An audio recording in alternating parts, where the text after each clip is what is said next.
هو ليه ربنا ما يتدخّلش ويوقف الحرب اللي في غزة دي؟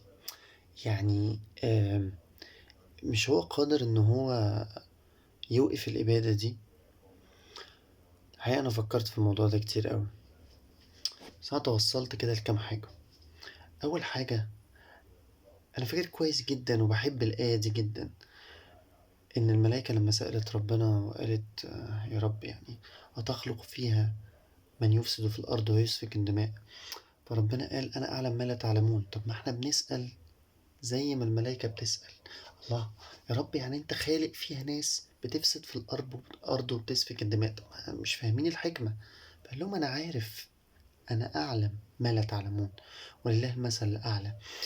لكن تعالوا كده، هي فعلا حاجة تخلي الواحد ممكن إيمانه يتهز، وممكن زي ما في أجانب كتير أسلمت من قوة إيمان أهل غزة ومن قوة الفلسطينيين، برضو في ناس كتير ألحدت من فكرة ليه ربنا ما يتدخلش. السؤال ساذج، لأن استغفر الله العظيم ممكن ربنا يقولك هو أنا خلقتك ليه؟ أنت خليفة الله في الأرض، أنت جاي هنا تعمر الأرض أو تفسد في الأرض. لما ربنا يجي ويتدخل ويخلص لنا كل المشاكل، أنت لازمتك إيه؟ إحنا إثبات وجود ربنا على الأرض، إحنا الإثبات الحقيقي إن ربنا موجود، إحنا معجزة الله على الأرض. فلما تيجي تقول ليه ربنا ما بيتدخلش، طب هو انت ليه ما بتعملش حاجة؟ ليه؟ انت دورك فين؟ طب انت هتتحاسب على ايه؟ انت مش جماد ولا حتى حيوان، انت انسان، انت بشر، انت محتاج تعمل حاجة. وحاجة تانية، الانبياء والرسل ما سلموش من الكلام ده. ما كان سيدة مريم كان ممكن تقول ليه يا رب خليتهم يقولوا عليا زانية وانا العذراء البتول، بس ربنا جاب لها حقها. واحنا عارفين ان هي العذراء الطاهرة البتول الشريفة رضي الله عنها. وكان ممكن سيدنا محمد لما انجرح في وجهه الشريف يقول لي يا رب تعمل كده، ده انا نبي، ده انا رسول. ولا سيدنا يونس، سيدنا يوسف، ليه توقعني في البير؟ ليه تخليني يعني انا الاخ الوحيد اللي من 21 اخ ابقى انا في البير وانا نبي؟ طب يعني ليه؟ عمرنا ما هنفهم الحكمة. والاولى الانبياء والرسل يسألوا يقولوا ليه يا رب بتعمل فينا كده. لكن لما سيدنا موسى قال لربنا أن يكف ألسنة الناس عنه، فربنا قال أنا ما نفيتش عن نفسي الموضوع ده، وأنا الإله، أنا الخالق. ما كان ربنا ممكن لما حد استغفر الله العظيم يسب الذات الإلهية ممكن يتدخل ويعمل، بس لا، يمهل ولا يهمل. ودي الحاجة التانية اللي هتودينا الحاجة التالتة، واللي هي أهم، واللي هو إن إحنا بننساها. إحنا أصلا في اختبار، يعني أصلا كل ده امتحان. انت هتعمل ايه؟ انت كحاكم هتعمل ايه؟ انت كمواطن هتعمل ايه؟ انت كإنسان هتعمل ايه؟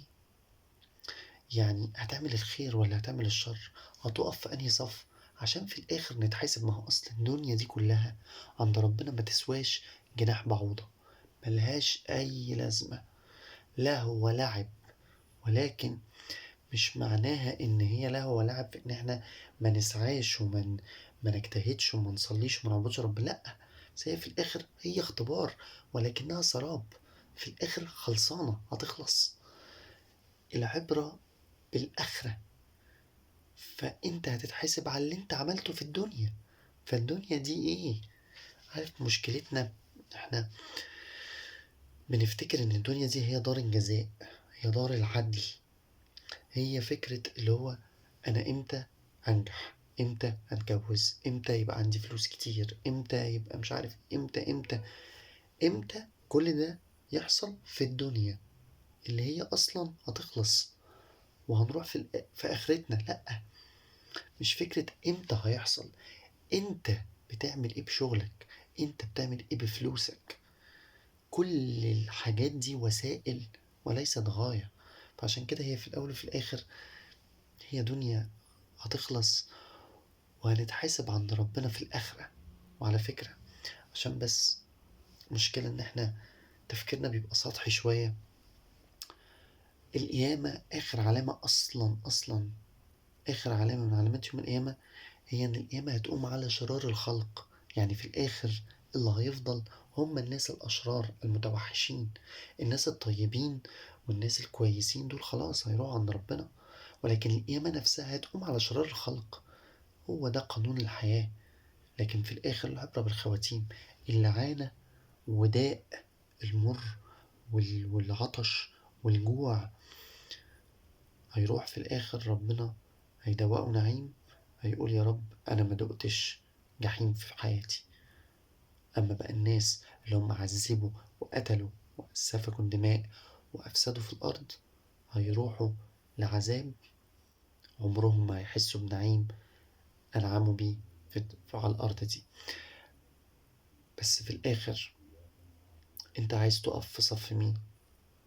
حابب تقول آم، أنا مقاطع وبحاول أجاهد، بحاول أنشر كلمتي، بحاول أقف في صف الناس دي وأعمل اللي أقدر عليه عشان حتى على الأقل لو ربنا سألني فأبقى في السيف سايد، ولا أقول أنا ماليش دعوة وخلاص بقى وترند وخلص و...